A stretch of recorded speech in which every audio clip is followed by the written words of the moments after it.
Okay, we are going to drive this to be efficient.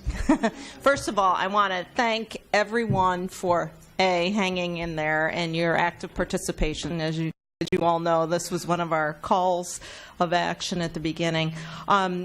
We are going to use this time to just quickly go through with the moderators in the context of maybe a quick synopsis of what you heard are opportunities, especially that we can look at leveraging out, as well as what are opportunities in the context of the gaps or what could be done next moving forward.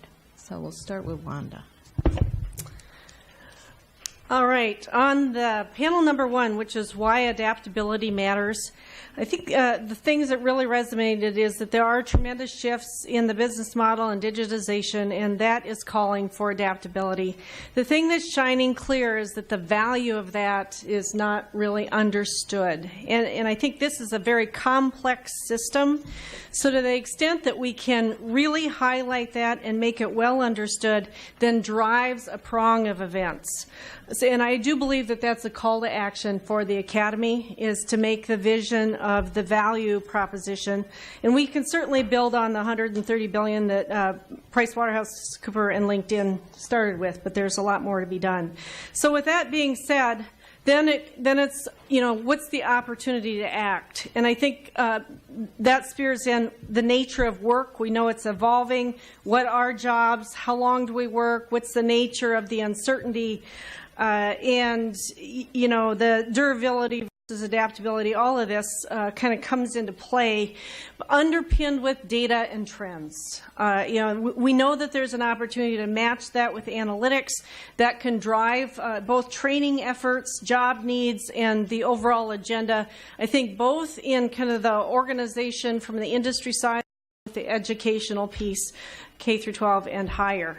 So breaking that down into the at work and the at school piece, we talked a lot about culture at work, the need for strong leadership there, and the ability to paint the picture of success, help employers realize the full potential of employees, and encourage them to be transparent and to evolve their workforce. Clearly, culture is key in order to move that dime, along with pairing up with educators for a longer-term movement. And that moves us into the at-school piece, where there's a lot of work to work across disciplines, think about majors, think about education in a T perspective. We talked about the mortar with click as compared to brick, which certainly points to adaptability. And then I think the balance of what's the right mix in soft skills versus the technical and tangible skills in order to facilitate the adaptability that we truly need. And if there was low-hanging fruit amongst all of this on where to start first, it is probably in the middle skills aspect and how to map that forward in order to have a significant impact on the value add, realizing that there's tremendous potential there as long as we align it with the emerging needs.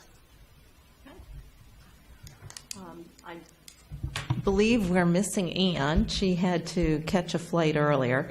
I first of all just want to applaud the panel walking us through the perspective of individual, interpersonal, team, and organization. There was a lot of content there, and those of us that this is not our profession of studying these, very enlightening in the context of those attributes. I don't know whether those who are on the panel, if you want to make any additional adds or comments in terms of what you heard as prime opportunities moving forward for additional work. Linda or Chris?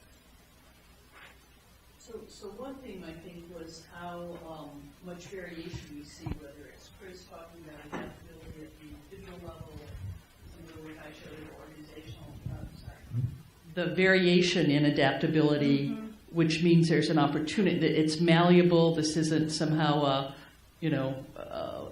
wired in, whether it's individuals or wired into the structure. So there's enormous opportunity, I think, to both move the adaptability at the individual, team, and organizational level. A lovely summary. Okay, next. Okay. On assessment and measurement, probably my biggest takeaway is what the RAND Corporation shared around job and task analysis and the work that's been done in the military, and how can those the learnings from what you've done with job and task analysis around because I've done a lot of job and task analysis, but you get into the jobs, specific job tasks, and now you're looking at adaptability. So how can that a tool like that become more accessible across the country for all, across various disciplines and various sectors? So I thought that was, and then how we use the analytics to measure that around the states, regions, what have you, so that we can really start digging into the data and continuously improving the work that's been going on. So that was probably my biggest takeaway. And then just one thing I want to add, because I was a part of the skilled technical workforce study, is that we really I've heard it called middle skills a lot today, but for the 2-year student, the community college student, that says they're in the middle, and they don't want to think of themselves that way. And so I would really ask everybody to think about calling it the skilled technical workforce instead of middle skills. Thank you. Talking about language, I think this is one of the key, we're all coming from different places, and so I really applaud calling this out, because we're often ignorant of how it feels to be the recipient on the other side. That's a very important point. Okay, so the panel that I had, we had examples of what is happening in both industry and higher education. And I think, and then with the discussion from the group here, some of the things we saw and heard was that it goes back to each organization and their culture and their culture and their desire to want to make change, and they recognize that they have to do something different in order to make money, keep their people, and that's what's kind of getting people to rise to the top and rise to the occasion of doing something. So organizational culture in both industry and education. So our educational institutions, some organizations are making the step and actually making change, and some of our educational institutions are starting to make that change. And we're seeing that it's an integrated piece. You need to integrate work with industry, working with education, go probably down into the K through 12 system and the community to support it. But if we don't want to make the change, if the leadership from the top isn't helping us do that, it's not going to happen. So I'm seeing, I'm hopeful that there is more than the examples that we saw today.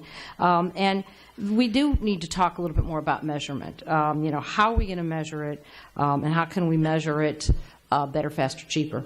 Was kind of some comments that came out that, we don't need to do an entire RAND study that takes 2 years, and sometimes it costs you more to measure something than it does to actually find out that you made a few dollars or that it was worth it. But can we get a little bit better at measuring the skill, the change, the value of what we're doing? So it's happening, and is my last my comment in our last round was, it's a grassroots effort. It's not the same thing for everybody. It's going to have to be everybody's going to have to think about how it fits with them and their community. But I think we need to see more of that happening. And it's not always about the money. It's really about just stepping up to the plate and doing